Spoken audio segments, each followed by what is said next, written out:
Hello and welcome to Clipping In. It's Thursday, the 1st of May, and after Tuesday's hilly Pennine epic, first glimpse of sunshine this morning, I'm back out for more.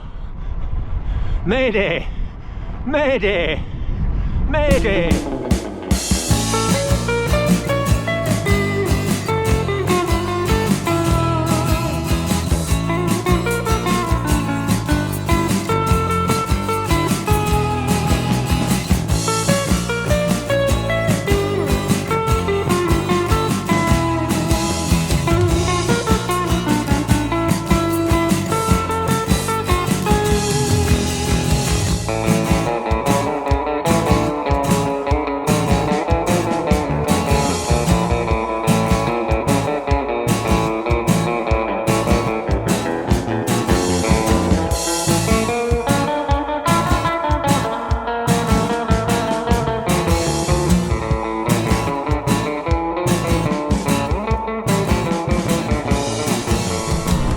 With so many rides in this area, I began by going Greenland Bark land up to the Bookstones, and I'm now heading for Denshaw.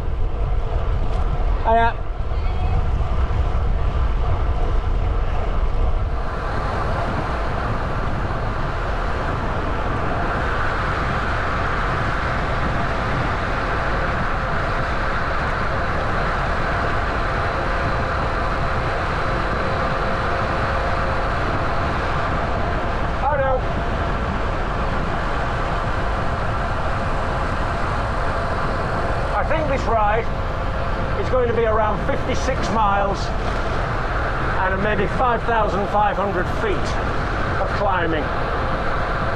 Typical for the area.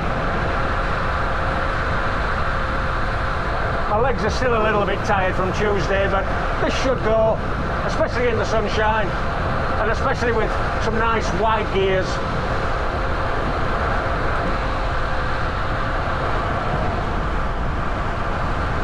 I'm still feeling okay towards the end. I might pad the ride out to get over 100k for the 1st of May. How petty is that? Coming into another spectacular Saddleworth Hamlet. All this scenery, I mean, in this weather it's almost makes you think of the Alps, the foothills of the Alps. Marvellous stuff. So we're climbing out of Diggle, heading up towards Stand Edge and the Floating Light Inn. This will have been some historical iteration of a turnpike road going from Marsden over the top down to Diggle and Saddleworth back in the days when it was all West Riding of Yorkshire, of course. Canal and railway, they burrow under the high ground that's ahead. You can see top of the hill now, and then main road, just sharp left it is. Hello. Hi.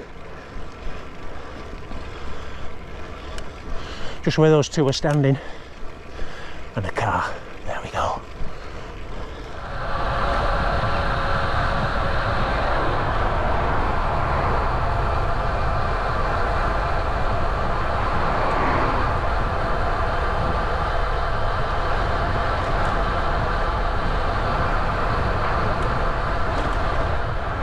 Just over there on the right, derelict former pub. I think it was the Horse and Jockey.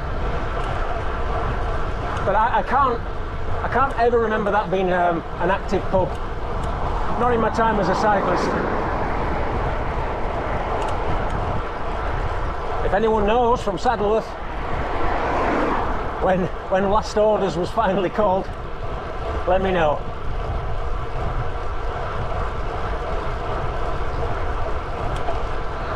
Quite a good view, more or less centre frame, of Greenland Road from Delft that we'll be climbing soon.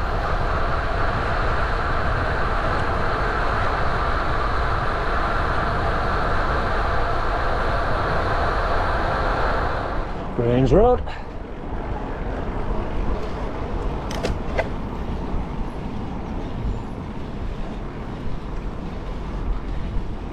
So we now know that this is 13 to 14% early doors. We're approaching 11:30 and temperature is 24 Celsius. So it's hit its maximum earlier than on Tuesday. Important in those temperatures just to keep the fluids flowing.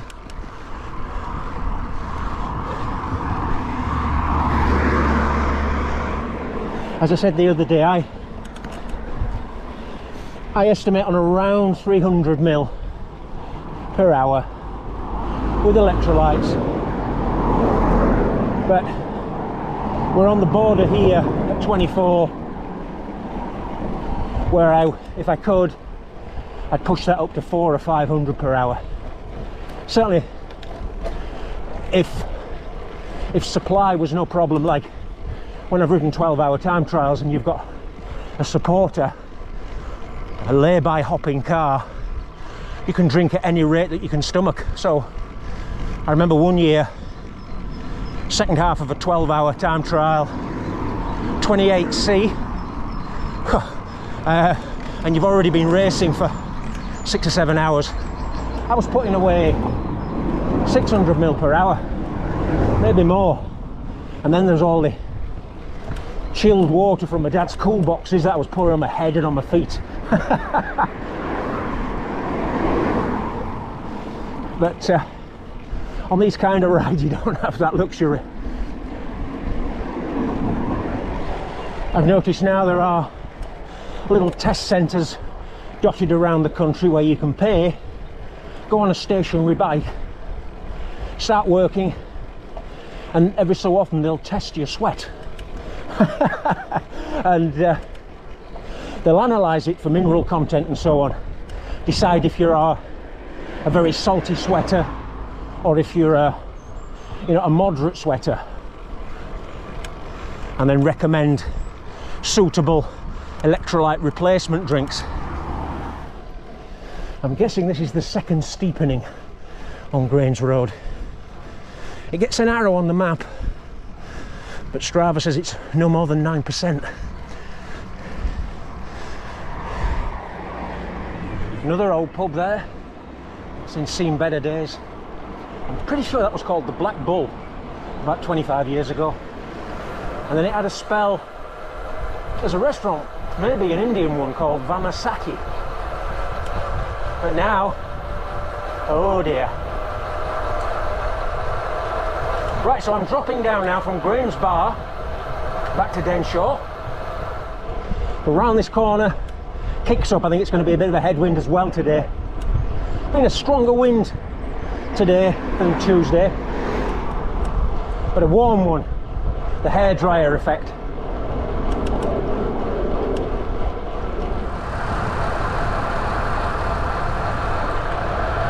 A few alpine type bends on this one,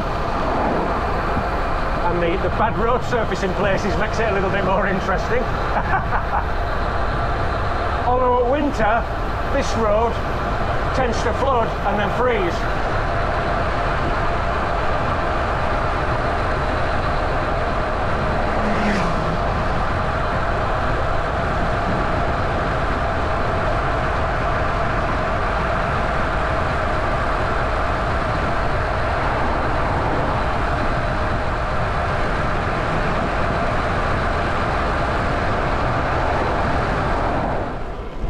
So this is now the start of Bookstones Road, which leads back up to Greenland Bark. I think this is probably the hardest climb today. It feels it. Maybe it's just because it's wooded for the first half, but it just doesn't feel welcoming. You'll see soon.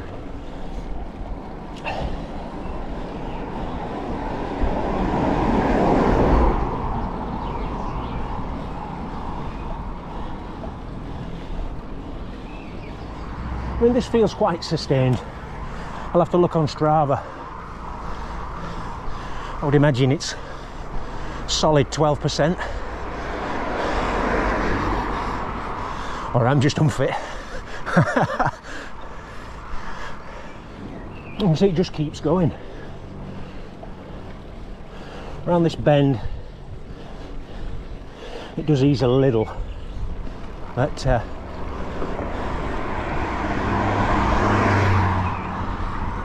not much respite.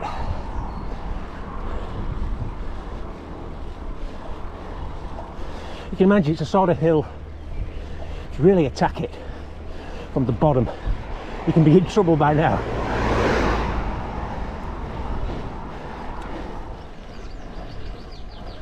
Yet another kick.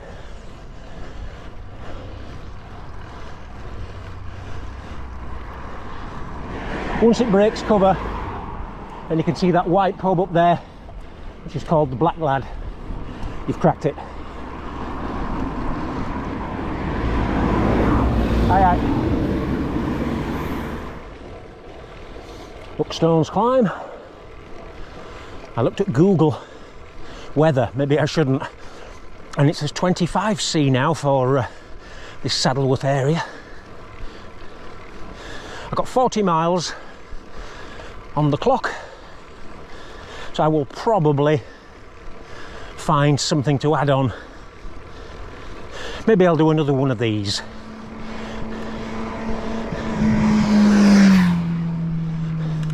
How bold does that sound?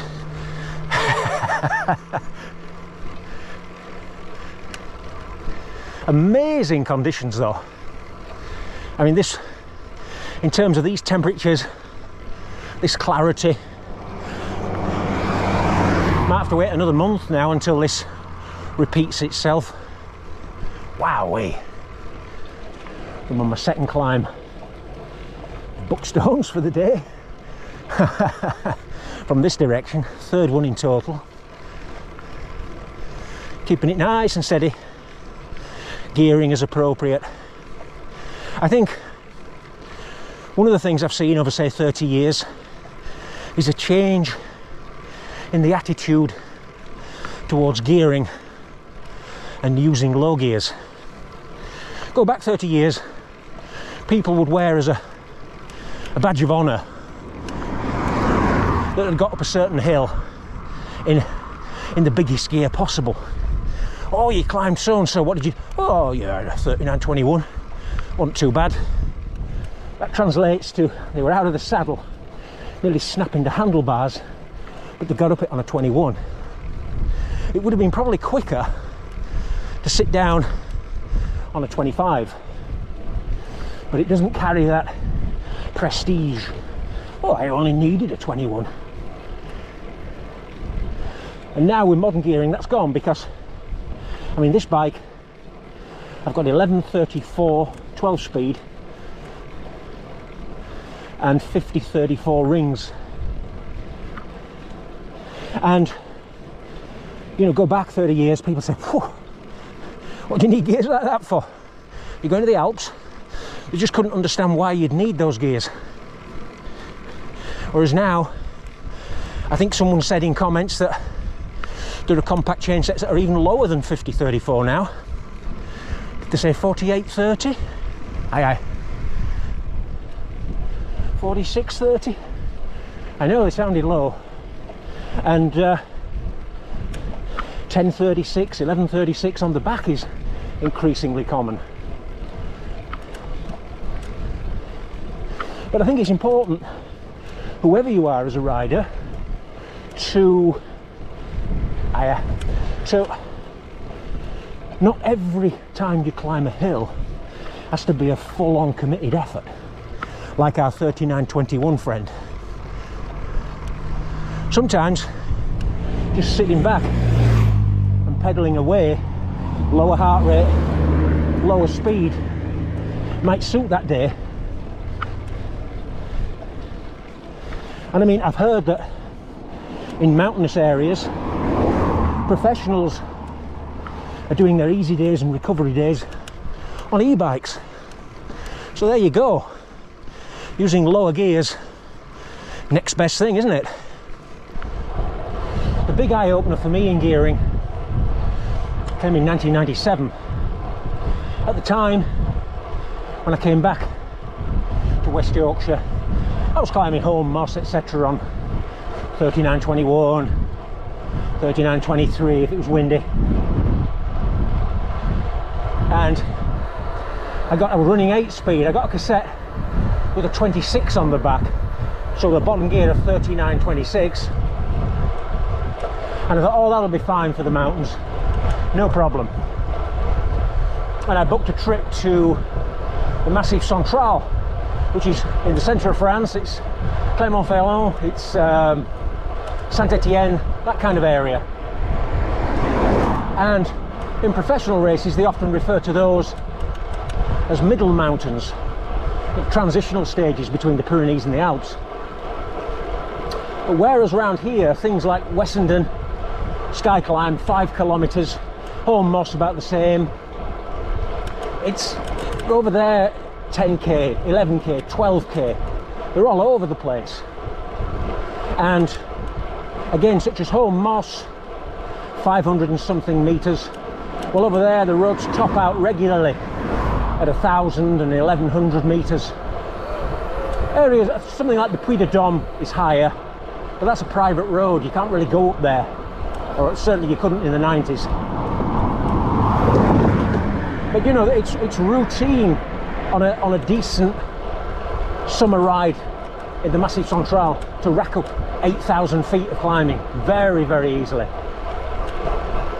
And my first trip there, I think it was early June 1997, I absolutely ripped my legs to shreds on those climbs, because whereas you can grit your teeth on a hard day on Home Moss and get it done, you can't grit your teeth for 2.5 times that length. And at the time, this is before mass adoption of compacts and so on, and with trips to the Pyrenees lined up, I thought, oh, I started to panic. And in the end, when I priced up converting my bike to a triple, it was actually cheaper. I went to a big Decathlon in Paris and I bought a steel frame, steel fork, Campag, I think it was Mirage or Veloce, triple chainring. Wasn't as nice as my main bike, but I got it for about, well, equivalent to about £400 at the time. And it would have cost that to convert my existing road bike, so I just bought another bike. And that, even though on that triple I didn't have gears as low as what I've got on this bike, that saw me through Pyrenees, Massif Central, Alps, all the lot. And it's interesting that sportive riders in France, there was no stigma at all around gear size, because they were dealing with full-blown mountains. I mean, the Col de Tourmalet from Argelès is 20 kilometres more or less, 19 point something, so 4 times Home Moss. And regularly you've got to climb that in 30 degree, 35C. Oh, it's cruel. Oh, now, I'm not sure if the camera will pick this up, but there's smoke blowing across the road and a whopper of a fire to the left.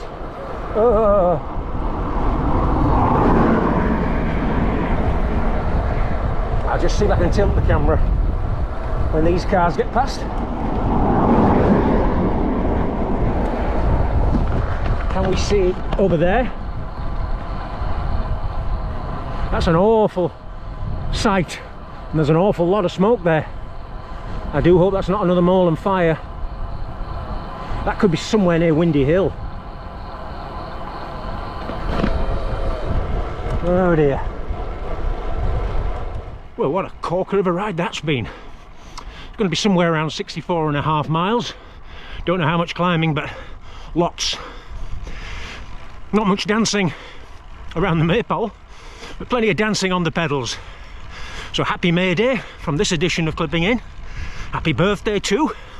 And I'll see you in not too long a time interval back out on the Yorkshire roads.